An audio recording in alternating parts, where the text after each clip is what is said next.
Hello students, how are you? Fine, मस्त, बढ़िया, enjoying all the videos, right? तो बच्चों आज हम लोग डिस्कस करने वाले हैं एक बहुत इंपॉर्टेंट टॉपिक, और इस टॉपिक पे mostly what have seen CBSE exams में एक ना एक क्वेश्चन जरूर से रहता है। That is your electric flux, right? Electric flux को समझने के पहले हमें एक बहुत इंपॉर्टेंट एस्पेक्ट जो इलेक्ट्रिक फ्लक्स से रिलेट होगा उसको समझना है। That is your area vector. तो इलेक्ट्रिक फ्लक्स से पहले ये हमारी प्री रिक्विजिट नॉलेज है। This is your pre requisite knowledge. Pre requisite knowledge अपन कहते हैं जो हमें पहले चाहिए, उसके बाद ही हम आगे नॉलेज गेन कर पाएंगे। तो एरिया वेक्टर के लिए हम समझते हैं जरा एरिया वेक्टर क्या होता है, ठीक है? अभी तक आपने एरिया जिस फॉर्म में अंडरस्टैंड किया, अभी तक आप जानते हैं कि एरिया इज स्केलर। अभी तक आप यही समझते आ रहे हैं कि area is scalar, but this is a misconception, or you may say it is a incomplete. It is a incomplete. Area बच्चों actually it is not a scalar quantity. It is not a scalar quantity, right? I know. Many of you are murmuring, "Oh sir, अभी तक तो scalar ही था। Direction कब associate किया हमने किया। We have done it. हमने डायरेक्शन एसोसिएट किया था। कब किया था? हमने कहा पैरेललोग्राम अगर हम बनाए, पैरेललोग्राम की दो साइड के वेक्टर्स, वेक्टर ए और वेक्टर बी ले लें, तो एरिया हमने क्या बोला था? हमने बोला था भाई वेक्टर ए और बी का क्रॉस प्रोडक्ट होगा। अरे भाई वेक्टर्स क्लास 11 हमने पढ़े थे, क्रॉस प्रोडक्ट भी पढ़ा था, और क्रॉस प्रोडक्ट पढ़ते हुए क्या बोला था? हाँ सर, अभी याद आया, अभी थोड़ा याद आया, मुझे मालूम है थोड़ा ही याद है, राइट? तो हमने ये बोला था पैरेललोग्राम की दो एडजेसेंट साइड अगर दो वेक्टर्स से रिप्रेजेंट होती हैं तो एरिया इनकी क्रॉस प्रोडक्ट से मिलता है। ये बात अलग है, हमने इसका मैग्नीट्यूड लेने के लिए कह दिया था इस क्रॉस प्रोडक्ट का मैग्नीट्यूड ये देगा एरिया, क्योंकि हमें मेजरमेंट से मतलब था, बट साथ में हमने ये भी देखा था इस क्रॉस प्रोडक्ट का डायरेक्शन होता है, और ये डायरेक्शन आउटवर्ड नॉर्मल या इनवर्ड नॉर्मल होगा, दोनों, राइट? तो ये बात तो समझ में आ गई कि भाई एरिया होता है राइट? अब जैसे इस पैरेललोग्राम में कंफ्यूजन आया, सर आउटवर्ड लेंगे इनवर्ड लेंगे, ठीक है? तो इसको समझने के लिए हम दो तरह के सरफेस देंगे। एक तो हमारे पास 2D सरफेस, जैसे ये बोर्ड, पेपर, कोई भी प्लेन शीट, और एक हमारे पास हो सकता है 3D सरफेस। 3D सरफेस क्या होता है? जैसे हमारा क्यूबॉइड एक्सेट्रा। तो बस दो बातें ध्यान में रखोगे, काम हो जाएगा। 2D सरफेस में एनी डायरेक्शन आउटवर्ड और inward perpendicular to the surface can be taken और बात हो जाएगी सर, कंफ्यूजन हो जाएगा। कंफ्यूजन नहीं होगा। अगर मान मान लो ये मैंने एक प्लेन दिया, ये मैंने एक प्लेन दिया, शीट है। अब इस शीट का एरिया वेक्टर या तो आउटवर्ड बाहर को आ सकता है या आउटवर्ड इनवर्ड, बट रहेगा कैसे? परपेंडिकुलर। रहेगा कैसे? Perpendicular to the surface, perpendicularly outward या परपेंडिकुलरली इनवर्ड। रहेगा परपेंडिकुलर इस सरफेस, ये रहेगा इस सरफेस के परपेंडिकुलर ही, ठीक है, राइट। पर 3D सरफेस के लिए बात थोड़ी सी अलग, राइट। 3D सरफेस में इन केस ऑफ क्लोज्ड, अरे क्लोज्ड ही होगा ना 3D सरफेस, नई बात कहां आ गई? फॉर एनी आउटर सरफेस, कोई भी आउटर सरफेस इसका आप कंसिडर कर रहे हैं, for any outer surface the area vector is outward normal to the surface।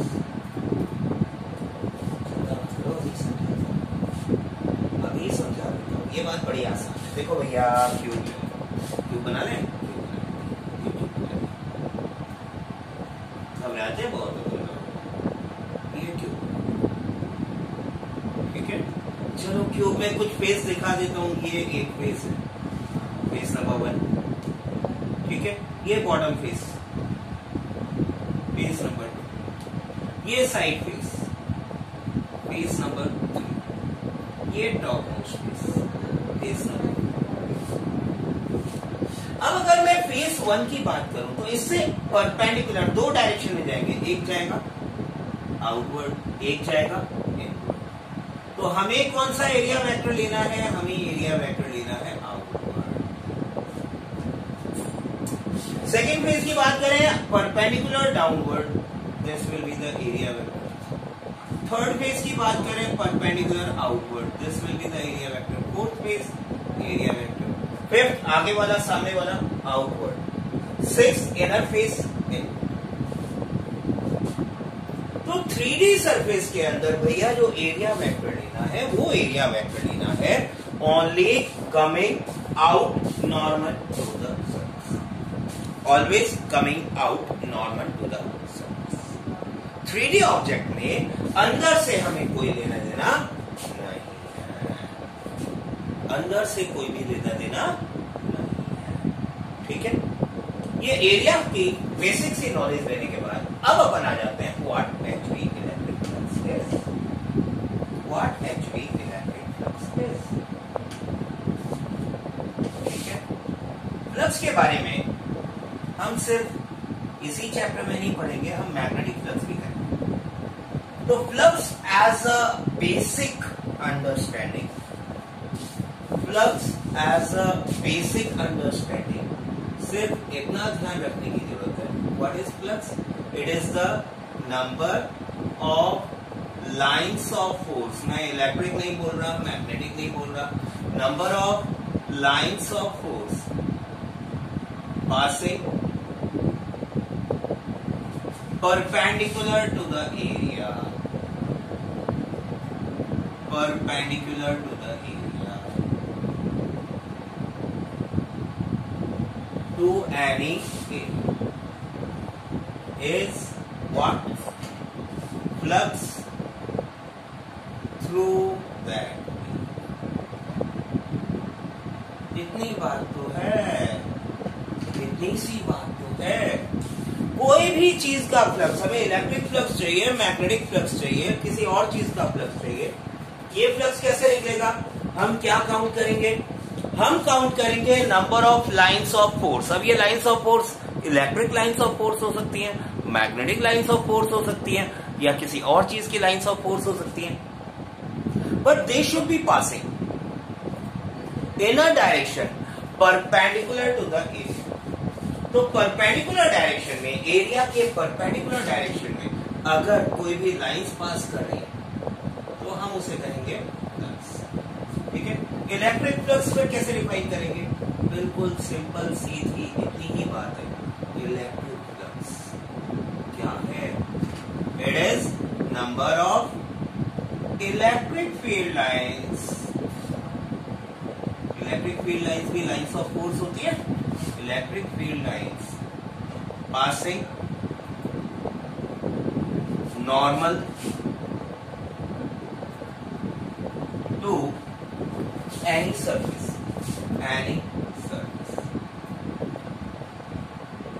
is electric flux through that area। समझ लेते हैं इस बात को, जरा सा देख लेते हैं कैसे क्या। ठीक है, मान लो ये मेरा एक यूनिफॉर्म इलेक्ट्रिक फील्ड है। फिलहाल यूनिफॉर्म ले लेते हैं, लाइंस पास पास ले लेता हूँ।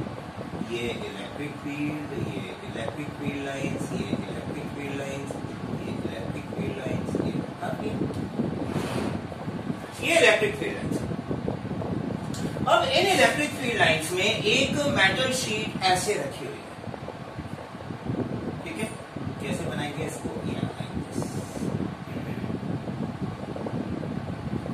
ये मेटल शीट है हमारी, और ये मेटल शीट रखी हुई है like this. It is crossing the plane of the road. ठीक है, तो यहां पे अगर मैं काउंट करूं, how many lines? 1 2 3 4 5 5 lines are passing through इट। तो electric flux through this is electric flux 5 through this is 5 flux, और I may say 5 is the electric flux passing through this particular. 5 is the electric flux passing through this area. Simple. अगर हम electric field को और strong कर दें, lines और बना दें, बीच में डबल कर दें, बीच में डबल कर दें, बीच में डबल कर दें, फील्ड और स्ट्रॉन्ग होगा तो फ्लक्स विल इंक्रीज।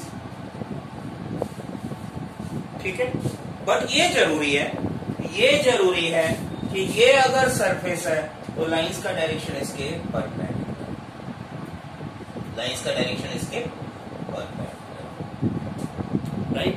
सवाल ये उठता है, बाई चांस परपेंडिकुलर ना हो, ये प्लेट मैं रोटेट कर दूं कुछ इस तरह से। प्लेट को अगर मैं रोटेट कर दूं, मान लो ये हमारी है प्लेट, इस बार रखी है थोड़ी तिरछी, like this.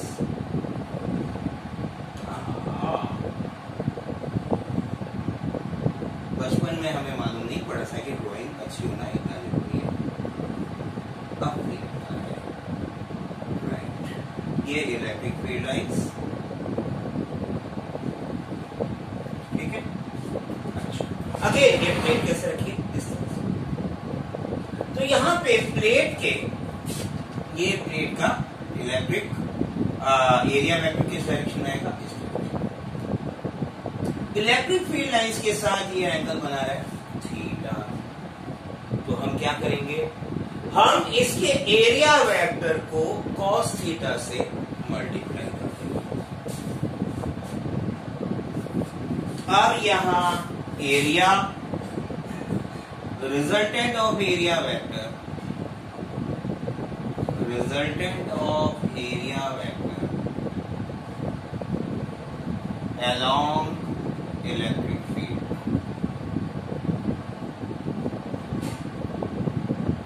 along electric field should be a cos theta।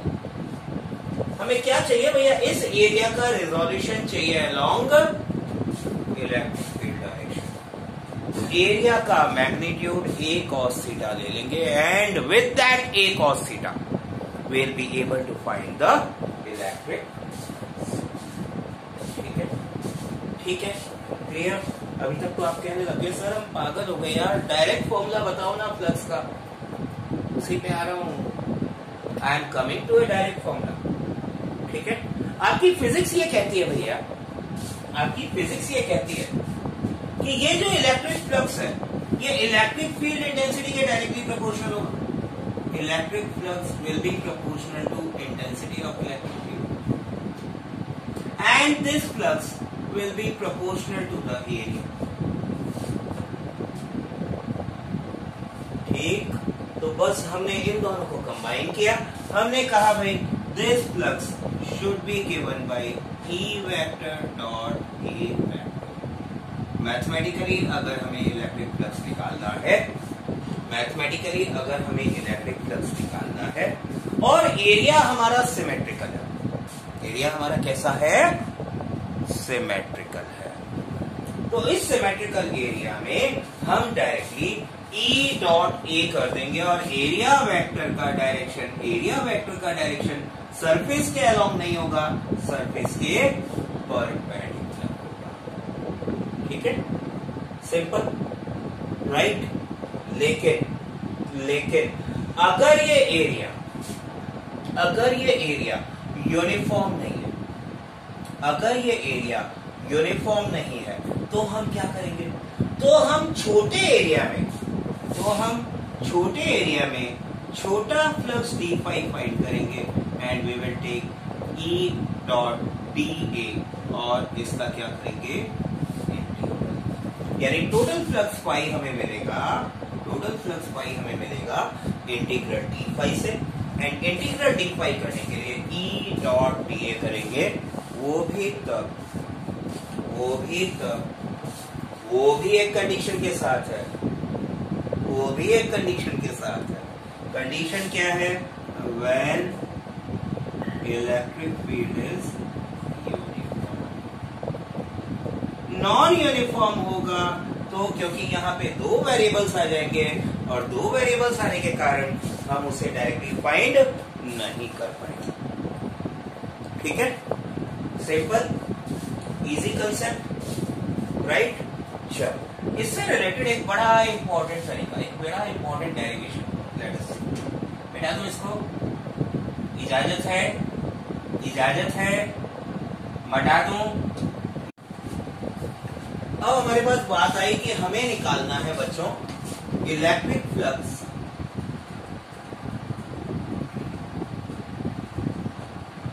On surface of hollow sphere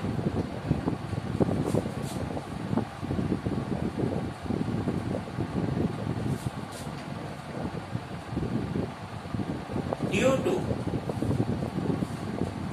a point charge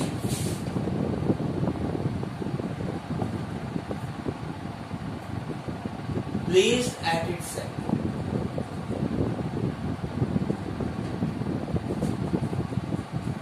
ठीक है, तो हम अपना कंसेप्ट यूज करेंगे और कंसेप्ट यूज करते हुए हम लोग क्या कहेंगे, हम लोग कंसेप्ट यूज करेंगे phi equals E dot E।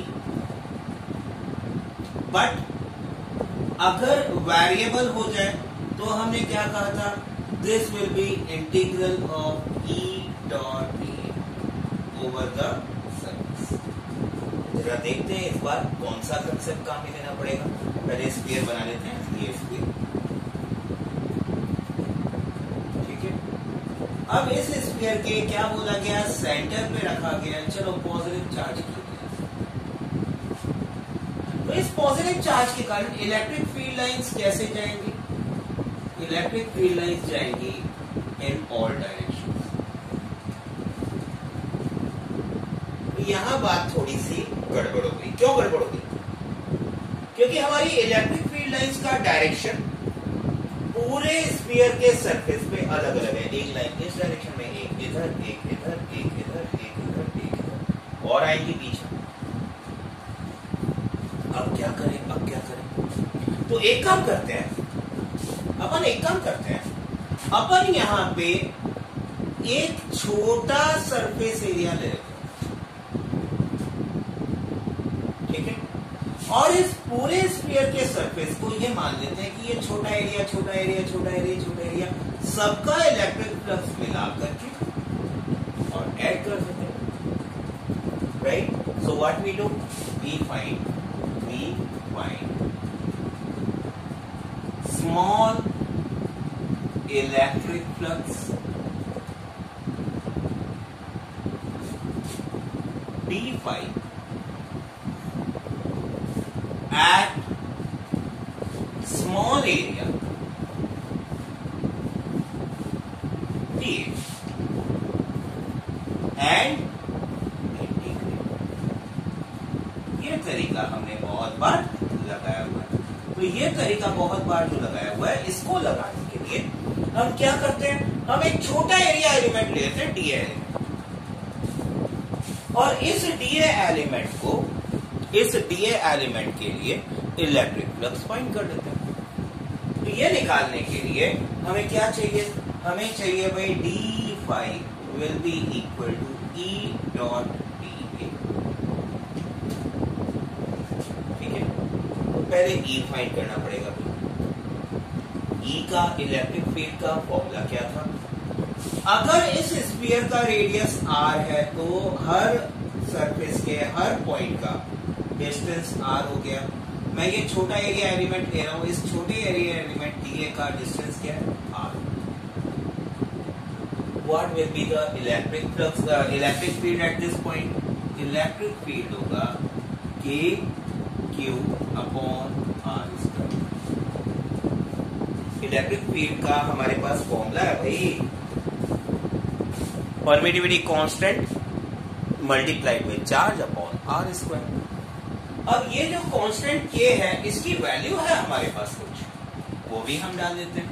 अगर मैं ये मान के चल रहा हूं ये स्फीयर रखा हुआ है फ्री स्पेस में, एयर में या वैक्यूम में, तो k की वैल्यू क्या थी, 1 upon 4 pi epsilon not q upon r।